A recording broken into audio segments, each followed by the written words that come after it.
Hello everyone, welcome back to R K competition academy. मैं हूं ऋषिता और मैं लेके आई हूं एंशिएंट इंडियन हिस्ट्री के मोस्ट इम्पोर्टेंट क्वेश्चंस के बारे में। तो चलिए स्टार्ट करते हैं आज का पहला क्वेश्चंस। तो आज का पहला प्रश्न हमारे पास है, किस स्थान पर पाई गई मौर्य स्तंभ की राजधानी को सिंह राजधानी या लॉयन कैपिटल के नाम से जाना जाता है? तो सही उत्तर हमारे पास है ऑप्शन नंबर डी, सारनाथ। इसके बारे में जान लेते हैं। सारनाथ लॉयन कैपिटल धम्मचक्र प्रवर्तन या बुद्ध की पहली उपदेश की स्मृति में अशोक द्वारा लगभग 250 ईसा पूर्व बनवाया गया था। सारनाथ में अशोक का सिंह स्तंभ भारतीय राष्ट्रीय प्रतीक है। शिलालेख सत्यमेव जयते मुंडक उपनिषद से लिया गया है। अगले प्रश्न की ओर बढ़ते हैं। अगला प्रश्न हमारे पास है, मौर्यों द्वारा नागार्जुनी गुफाओं निम्नलिखित में से किस संप्रदाय को दान की गई थी? तो सही उत्तर हमारे पास है ऑप्शन नंबर ए, आजीविका। आजीविका इसकी स्थापना गौसाल मस्करी पुत्र ने की थी। यह इस दर्शन पर आधारित है कि संपूर्ण ब्रह्मांड के मामलों को नियति नामक एक ब्रह्मांडीय शक्ति द्वारा आदेश दिया गया था कि जो किसी व्यक्ति के भाग्य सहित सभी घटनाओं को निर्धारित करती थी। 7 गुफाओं का निर्माण मौर्य काल में आजीविका संप्रदाय के लिए किया गया था। अगले प्रश्न की ओर बढ़ते हैं। निम्नलिखित में से किसने वर्ष 1877 में अशोक के शिलालेखों का एक सेट प्रकाशित किया था? तो सही उत्तर हमारे पास है option number D, Alexander Cunningham. इनके बारे में जान लेते हैं। अलेक्जेंडर कनिंघम भारतीय पुरातत्व सर्वेक्षण के संस्थापक थे। 1851 में उन्होंने मध्य भारत के बौद्ध स्मारकों की खोज की। अलेक्जेंडर कनिंघम ने सारनाथ, सांकस्या और सांची में खुदाई कराई थी। अगला प्रश्न हमारे पास है, निम्न में से किस काल में भारत में शुतुरमुर्ग पाए जाते थे? तो सही उत्तर हमारे पास है ऑप्शन नंबर ए, पुरापाषाण काल। इसके बारे में जान लेते हैं। महाराष्ट्र के पाटने में बड़ी मात्रा में शुतुरमुर्ग के अंडे के छिलके पाए गए। कुछ टुकड़ों पर डिजाइन उकेरे गए थे। उनके अंडों से मोती भी बनाए जाते थे। अगला प्रश्न है, निम्नलिखित में से हड़प्पा सभ्यता के मेहरगढ़ पोरस्थल में किस प्रकार के घर के अवशेष मिले हैं? तो जिसका सही उत्तर हमारे पास है ऑप्शन नंबर सी, वर्गाकार या आयताकार। इसके बारे में जान लेते हैं। मेहरगढ़ में जानवरों की हड्डियां और घरों के अवशेषों के प्रमाण खोजे गए हैं। यह पहला स्थान है जहां लोगों ने जौ और गेहूं उगाना शुरू किया। भेड़ और बकरी को पाला क्योंकि यह सबसे पुराने गांव में से एक था। मेहरगढ़ की खोज 1974 में फ्रांसीसी पुरातत्वविदों जीन फ्रांसुआ जारेके ने की थी। अगले प्रश्न है, निम्नलिखित में से हड़प्पा सभ्यता के किस पुरस्थल में जेडाइट पत्थर पाया गया था? जिसका सही उत्तर हमारे पास है ऑप्शन नंबर डी, दाहोजली हेडिंग। इसके बारे में जान लेते हैं। दाहोजली हेडिंग आसाम के दिमाहासाओ जिले में एक नवपसाण स्थल है। दाहोजली हेडिंग ब्रह्मपुत्र घाटी के पास चीन और म्यांमार की ओर जाने वाले मार्गों के करीब स्थित है। 1961 से 63 में MC गोस्वामी और TC शर्मा ने नेतृत्व वाली टीम द्वारा खुदाई की गई। कलाकृतियां मिली। जेटाइट पत्थर चीन से लाया गया होगा। 4 प्रकार के सिरामिक जैसे कार्ड, मार्ड, एक्रेजेंट, स्ट्रिम्ड और प्लेन फाइन रेड वियर। अगला प्रश्न हमारे पास है, निम्नलिखित में से किस पुरातत्विक स्थल पर गतवास के प्रमाण हैं? तो सही उत्तर हमारे पास है ऑप्शन नंबर सी, बुर्ज होम। इसके बारे में जान लेते हैं। बुर्ज होम एक पुरातत्व स्थल है जिसमें गड्ढे मिलने के प्रमाण हैं। यहाँ एक आदिम आवास है। बुर्ज होम पुरातत्विक स्थल जम्मू कश्मीर की कश्मीर घाटी में स्थित है। अगला प्रश्न हमारे पास है, उज्जैन का प्राचीनतम नाम क्या था? तो सही उत्तर हमारे पास है option number C, Avantika. Avantika को राजा विक्रमादित्य की राजधानी और महाकवि कालिदास की नगरी के रूप में भी जाना जाता है। आधुनिक उज्जैन को अतीत में अवंतिका, उज्जैनी, विशाला, प्रतिकल्पा, कुमुदवती, स्वर्णसिंघा, अमरावती आदि नामों से जाना जाता था। अगले प्रश्न की ओर बढ़ते हैं। अगला प्रश्न है, प्राचीन भारत में महाजनपदों के शासकों ने अपने क्षेत्र में भाग नामक कर किससे वसूल किया? तो सही उत्तर हमारे पास है ऑप्शन नंबर ए, किसान। प्राचीन भारत में महाजनपदों के शासकों ने अपने क्षेत्र के किसानों से भाग नामक कर वसूल किया जाता था। आमतौर पर भाग का फसल की उपज का 1/6 हिस्सा होता था। अगला प्रश्न है, हर्यक वंश से मगध का प्रथम शासक कौन था? तो सही उत्तर हमारे पास है ऑप्शन नंबर ए, बिंबिसार। अंग के राज्य पर विजय प्राप्त करने के बाद बिंबिसार ने हर्यक राजवंश की नींव रखी। बिंबिसार का वध उसके पुत्र अजातशत्रु ने किया था। अगले प्रश्न की ओर बढ़ते हैं। अगला प्रश्न है, प्रारंभिक वैदिक काल में डैश को सबसे मूल्यवान संपत्ति माना जाता था? तो सही उत्तर हमारे पास है ऑप्शन नंबर सी, मवेशी। 500 ईसा पूर्व और 600 ईसा पूर्व के बीच की अवधि को निम्न में विभाजित किया जा सकता है। प्रारंभिक वैदिक काल या ऋग वैदिक काल, जो कि 1500 ईसा पूर्व से 1000 ईसा पूर्व, और उत्तर वैदिक काल जो 1000 ईसा पूर्व से 600 ईसा पूर्व।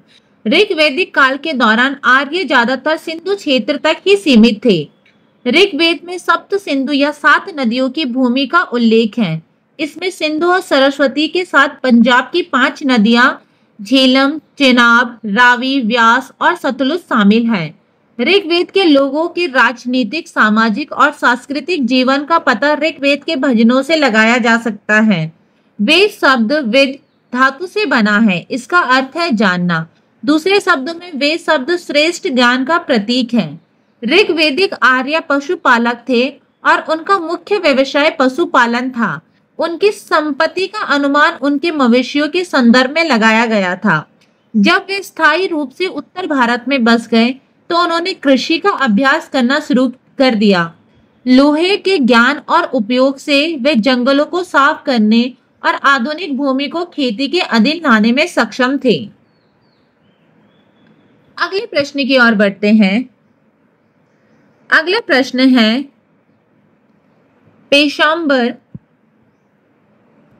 पेशाम्बर के निकट मैदान से प्राप्त तख्तेबाही शिलालेख वर्तमान पाकिस्तान के उत्तर पश्चिम क्षेत्र में निम्नलिखित में से किस राजवंश के शासक का संकेत देता है? तो जिसका सही उत्तर हमारे पास है ऑप्शन नंबर डी, पार्थियन। इसके बारे में जान लेते हैं। पार्थियन साम्राज्य ने प्राचीन ईरान का एक महत्वपूर्ण भाग पर शासन किया और भारतीय उपमहाद्वीप के उत्तर पश्चिमी क्षेत्रों में अपना प्रभुत्व बढ़ाया, जिसमें वर्तमान पाकिस्तान के कुछ हिस्से भी शामिल हैं। पार्थियन काल अपनी सांस्कृतिक समन्वयता के लिए जाना जाता है, जिसमें यूनानी, फारसी और क्षेत्रीय प्रभावों का मिश्रण है, जो उनकी कला, वास्तुकला और शिलालेखों में परिलक्षित होता है। तख्तेबाही वर्तमान पाकिस्तान में मैदान के पास एक ऐतिहासिक स्थल है, जो अपने बौद्ध मत के खंडरों के लिए प्रसिद्ध है, जो प्राचीन काल के दौरान पनपा था। इस क्षेत्र में प्राचीन शासक बौद्ध धर्म के संरक्षक के रूप में जाने जाते थे, जिसमें बौद्ध संस्कृति और वास्तुकला के प्रसार और विकास में योगदान दिया। अगला प्रश्न हमारे पास है, भारत सेवक समाज द्वारा हिंडन नदी के तट पर किस स्थल की खोज की गई थी? तो सही उत्तर हमारे पास है ऑप्शन नंबर ए, आलमगीरपुर। इसके बारे में जान लेते हैं। आलमगीरपुर की खोज भारत सेवक समाज द्वारा हिंडन नदी के तट पर की गई थी। 1958 में याक दत्त शर्मा के निर्देशन में उत्खनन किया गया। गिरपुर एक उत्तर हड़प्पा कालीन स्थल है जो यमुना नदी के सहायक नदी हिंडन के तट पर स्थित है। यह सिंधु घाटी सभ्यता का सबसे पूर्वी स्थल है। यह उत्तर प्रदेश के मेरठ के पास स्थित है। आलमगीरपुर के लोग कपास की खेती करते थे और गांव में रहते थे। अगला प्रश्न हमारे पास है, निम्नलिखित में से कौन से महाजनपद प्रकृति में गणतंत्र थे? तो सही उत्तर हमारे पास है ऑप्शन नंबर डी, वज्जी और मल। गण संघ को प्रारंभिक गण राज्यों के रूप में भी जाना जाता है। गण का अर्थ जनजाति या कबीला है। संघ का अर्थ संघ या संगठन है। वज्जी और मल गण संघ थे। गण संघों के सरकार सभा द्वार थी और सभा के भीतर उनके पास कुलीन तंत्र था। इन महान राज्यों के निकट कई छोटे राज्यों और जनजातियों में भी सरकार का गण संघ रूप से था, जैसे कोलिय और सांख्य छोटा आदिवासी राज्य जिसमें गौतम बुद्ध का जन्म हुआ था। यहाँ पे 16 महाजनपद भारतीय उपमहाद्वीप में महत्वपूर्ण प्राचीन साम्राज्य थे। 16 महाजनपद उनकी राजधानियों सहित यहाँ पे निम्नलिखित तरीके से दी गई है। जैसे यहाँ पे अंग महाजनपद है जिसकी राजधानी क्या है, चंपा। वहीं मगध की राजधानी राजगृह, काशी की राजधानी काशी, वत्स की राजधानी कौशाम्बी, कौशल की उत्तरी राजधानी है श्रावस्ती और दक्षिणी राजधानी है कुशावती। वहीं सुरसेन की राजधानी मथुरा, पांचाल की राजधानी अहिच्छित्र और काम्पिलिया, कुरु की राजधानी है इंद्रप्रस्थ, मत्स्य की राजधानी है विराटनगर, छेदी की राजधानी है सोधिवाती, अवंती की राजधानी है उज्जैनी या महिष्मती। वहीं गांधार की राजधानी है तक्षशिला, कंबोडिया की राजधानी है पुंछ, अस्माक की राजधानी है पोटाली और वज्जी की राजधानी है वैशाली, मल की राजधानी कुशीनगर। नेक्स्ट प्रश्न हमारे पास है, अंतिम मौर्य राजा की हत्या के लिए कौन जिम्मेदार था? तो जिसका सही उत्तर हमारे पास है ऑप्शन नंबर डी, पुष्यमित्र सुंग। इनके बारे में जान लेते हैं। सुंग राजवंश की स्थापना पुष्यमित्र सुंग ने 185 ईसा पूर्व में मौर्य राजवंश को उखाड़ कर की थी। पुष्यमित्र सुंग ने 185 ईसा पूर्व से 149 ईसा पूर्व तक लगभग 36 वर्षों तक शासन किया। सुंग वंश में 10 शासक हुए जिन्होंने कुल मिलाकर 112 वर्ष तक शासन किया। पाटलिपुत्र सुंग राजवंश की राजधानी थी। अगला प्रश्न है, प्राचीन भारतीय के विद्वानों साहित्यकारों के संदर्भ में निम्नलिखित कथनों पर विचार कीजिए। तो यहाँ पे सही उत्तर हमारे पास है केवल 3, यानी कि कालिदास चंद्रगुप्त सेकंड से संबंधित है। इसके बारे में जानकारी कर लेते हैं।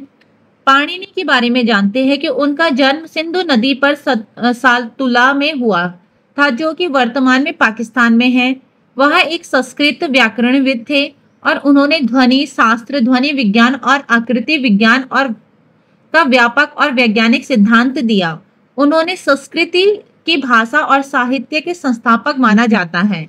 उनके प्रमुख कार्यों में अष्टाध्यायी नामक ग्रंथ शामिल है। इसमें 8 अध्याय शामिल हैं, जिसमें से प्रत्येक को तिमाही अध्यायों में विभाजित किया गया है। अष्टाध्यायी के तहत उन्होंने पवित्र ग्रंथों की भाषा और संचार के सामान्य भाषा के बीच अंतर किया। उन्होंने संस्कृत व्याकरण का वर्णन करने के लिए औपचारिक निर्माण नियम और परिभाषाएं दी। उन्होंने संज्ञाएं, क्रियाओं, स्वरों, व्यंजन जैसे 1700 मूल तत्वों को दिया और उन्हें कक्षाओं में रखा। वहीं अमर सिंह की बात की जाए तो वह प्राचीन भारत के एक संस्कृत व्याकरणविद और कवि थे। उनके बारे में कहा जाता है कि वे उन 9 रत्नों में से एक थे जो विक्रमादित्य के सिंहासन को सुशोभित करते थे। उनका अधिकांश कार्य अमरकोश के अपवाद के साथ नष्ट हो गया था। अमरकोश संस्कृत के जड़ों की एक शब्दावली है जिसे 3 पुस्तकों में शामिल किया गया है और इसलिए कभी कभी इस श्रीखंडा या त्रिपक्षीय भी कहा जाता है। हर्षवर्धन गुप्त के बाद के राजा और अमर सिंह गुप्त काल के हैं। इसलिए युग्म 2 सही नहीं है।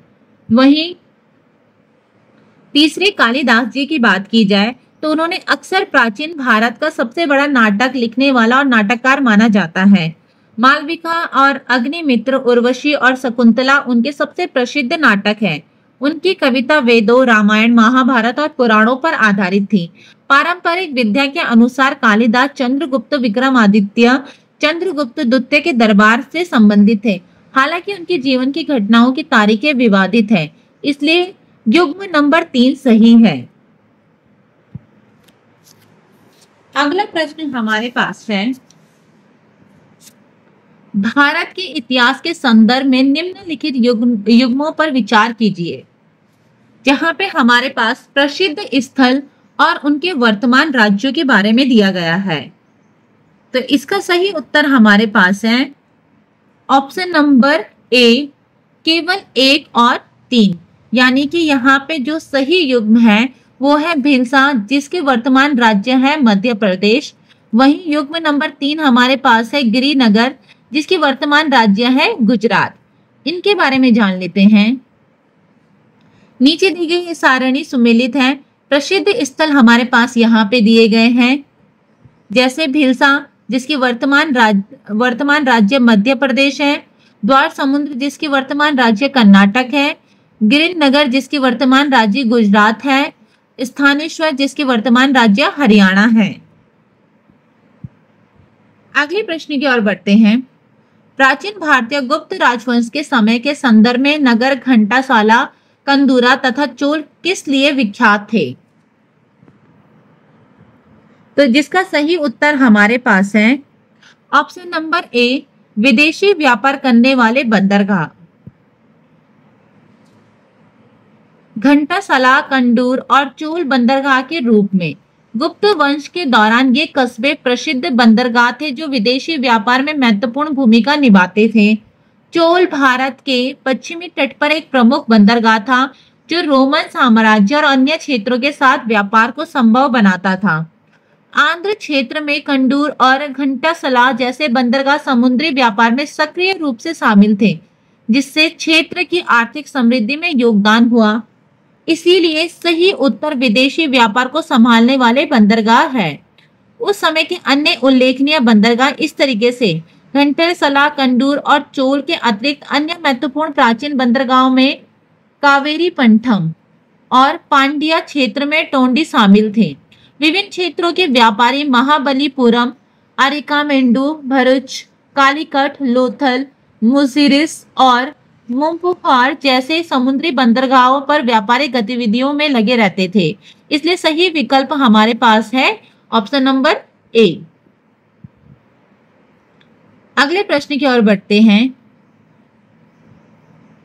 निम्नलिखित में से कौन से साम्राज्य बुद्ध के जीवन से जुड़े थे? जिसका सही उत्तर हमारे पास है ऑप्शन नंबर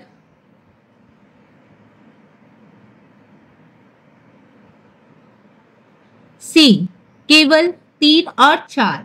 इसके बारे में जान लेते हैं। गांधार का सीधा संबंध बुद्ध के जीवन से नहीं है। यह मौर्य काल के शासन के दौरान विशेष रूप से अशोक के काल में फला फूला। राजगीर मगध जनपद की प्रारंभिक राजधानी थी, जिस पर बुद्ध के समय बिंबिसार का शासन था। महाभिनिष्क्रमण के बाद बुद्ध पहली बार राजगीर गए थे, जहां उन्होंने एक तपस्वी के रूप में रहना शुरू किया और सिंहासन लेने के बिंबिसार द्वारा दिए गए प्रस्ताव को ठुकरा दिया। अंतिम प्रश्न हमारे पास है। ऋग्वेद कालीन आर्य और सिंधु घाटी के लोगों की संस्कृति के बीच अंतर के संदर्भ में निम्नलिखित में से कौन सा कथन सही है? तो जिसका सही उत्तर हमारे पास है ऑप्शन नंबर सी, केवल 1 और 3। यानी कि ऋग्वेद कालीन आर्य कवच और शीर्षस्त्राण का उपयोग करते थे, जबकि सिंधु घाटी सभ्यता के लोगों में इनके उपयोग का कोई साक्ष्य नहीं मिलता। वहीं ऑप्शन नंबर 3 है, ऋग्वेद कालीन आर्यों ने घोड़े को पालतू बना लिया था, जबकि इस बात का कोई साक्ष्य नहीं है कि सिंधु घाटी के लोगों इस पशु को जानते थे। इसके बारे में और जानकारी जान लेते हैं। ऋग्वेद कालीन आर्य कवच और शीर्षस्त्राण का उपयोग करते थे, जबकि सिंधु घाटी सभ्यता के लोग में इनके उपयोग का कोई साक्ष्य नहीं मिलता। ऋग्वेद कालीन आर्यों के दौरान प्रयुक्त तलवारों, तीरों, धनुष के भी प्रमाण हैं, इसलिए कथन एक सही है। ऋग्वेद कालीन आर्यों ने घोड़े को पालतू बना लिया था, जबकि इस बात का कोई साक्ष्य नहीं है कि सिंधु घाटी के लोग पशु को जानते थे, इसलिए कथन 3 भी सही है। ऋग्वेद कालीन आर्यों को स्वर्ण, चांदी, ताम्र, लोहे का ज्ञान था, जबकि सिंधु घाटी के लोगों को स्वर्ण, ताम्र, कांस्य का ज्ञान था, किंतु लोहे का ज्ञान नहीं था, इसलिए कथन 2 सही नहीं है। तो ये थे आज के मोस्ट इंपॉर्टेंट क्वेश्चंस आप लोगों के लिए।